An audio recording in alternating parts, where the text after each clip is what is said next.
The background of this project is that I've been working in the counter-human trafficking field since 2008, and I've been exposed to meeting Nigerian girls, especially in Europe, on the streets. And every time I try to engage them, they said to me clearly, we will not want to return to Nigeria. I asked why, and they said, because there's nobody that will look after us when we come to Nigeria. No one cares for us, and that touched me. I felt, no, something must be done. How is it possible that we have women that have their country of origin, yet they do not feel the freedom to come back to their own country? So I came back to Nigeria and I spoke to our team, and we decided, okay, there must be something like a safe house that at least we know we can step out and welcome the girls that are on the streets in Europe. So our partner, Karen from Exist, also shared the same thought with me because she works with Nigerian girls in Denmark. She flew to South Africa and met me there, and we discussed about the possibility of setting up a safe house in Nigeria. And that was how we started a safe house. But when we started the safe house, we discovered that one safe house in Nigeria will not take care of the thousands of Nigerian girls on the streets of Europe. So we said, okay, what we'll do is let's find out if there are other safe houses in Nigeria that we can journey together. And then we initiated a mapping exercise where our teams got sponsorship from the Austrian embassy to go around Nigeria in partnership with NAPTIP to go and discover and uncover the safe houses in the country. But it was also a mapping exercise to find out the training needs assessments.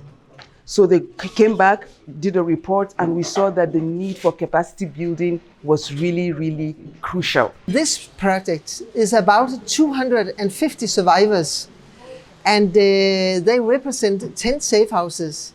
And 30 staff members from those 10 safe houses, they are here for training. And we have had that training now for 5 times over 2.5 years. And the purpose of the training is to help the staff members to be equipped so they do their job even better. I'm so glad that we got to fly in from Texas to help out at this 5th in a series of MeCAT trainings for safe houses to finish up a very important series. This time I really enjoyed talking about several things, including stages of change that we see survivors go through, something I'm calling the Nigeria framework, helping safe houses develop a 12-month plan to bring about change. And most importantly from my heart is helping workers here, these amazing people that are doing this work, deal with their own trauma.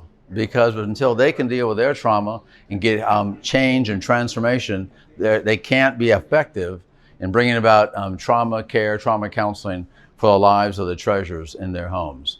So basically what I do is I ensure that I monitor the project to be sure that every safe house is doing what they are supposed to do in line with the objectives and goals of this project. For everyone sitting here, they know that there's a process, in helping an individual heal.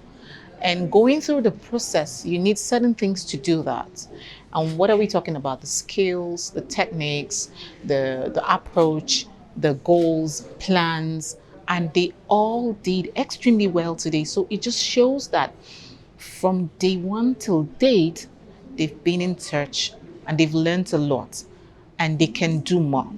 I taught on post-traumatic growth, trust-based relational interventions, healing relational trauma with survivors, and just helping the caregivers to be able to heal from their own trauma.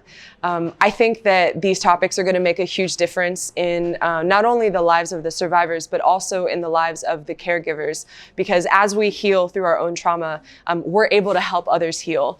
And I also believe that through this capacity building workshop, we're learning more about each other, what our organizations are, and how we can partner together to help each other become stronger and more efficient in the work that we're doing to fight human trafficking on a daily basis. We have been put in a better perspective to understand how caregiving works and how to put the survival at the center of all the programs. And then, of course, with the personal care plan, we are more efficient at helping survivors. This is a way of raising barefoot therapists I think, so that we can help survivors to cope, to build resilience, and also to be rehabilitated to become very functional to themselves, to their society, and the nation at large. It has built our capacity to run safe houses properly, professionally. And the empowerment we received from MICAT is not just for ourselves, for our treasures, and it has gone beyond us because we have shared this experience with people when we attend workshops. I've learned how to manage my shelter more. I've learned how to manage my victims more. I've even learned how to coordinate the staff, the victims, and every other person. One basic thing that I learned is the individual care plan. That in the past we used to just generalize and putting all the girls in one place and just teaching them. Because every aspect of rehabilitation, as it were, was touched. To me, that's a big one. Thank you. By the time we came in, it opened our eyes to many things. How to relate with we call them daughters, with our daughters. This training has equipped me, and I see myself as a professional now.